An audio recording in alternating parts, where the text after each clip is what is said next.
Hello दोस्तों, स्वागत है तमारो अमरी गुजराती कुकिंग चैनल में। तो आज हूँ मस्त रेसिपी लईने आवी छूँ। तो अहींया जे वाल है एना पीलावाड़ा गुल्ला कहेवाय छे, एनुं शाक बनाववानी छूँ। तो अहींया मैं रेती में वालने उगाव्या हता, बिया वाल नाखी दीधा हता अने आ त्रीजा दिवस है।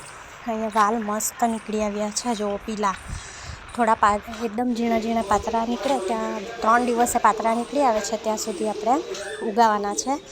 तो त्रीजा दिवसे हूँ बधा वाल काढी लीधा छे, पीला निकળી આવ્યા छे। तो सारी रीतना धोईने समारी लीधा छे आ रीतना। तो हवे आपणे शाक बनावीशुं।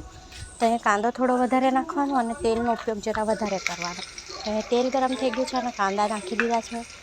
कांदाने थोड़ा आपणे चढ़ावीशुं अने थोड़ा चढ़वा दईशुं।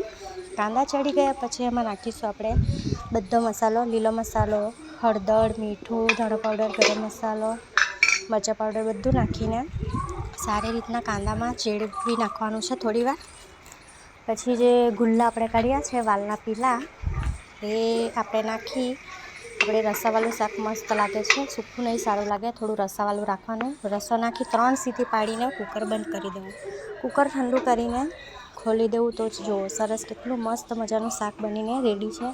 એમાં થોડું તેલ વધારે જોઈશે આપણાને તો જ સારું શાક લાગશે। તો અહીંયા રેડી થઈ ગયું છે આપણું શાક। કેવું બન્યું કોમેન્ટ કરીને જરૂરથી બતાવજો।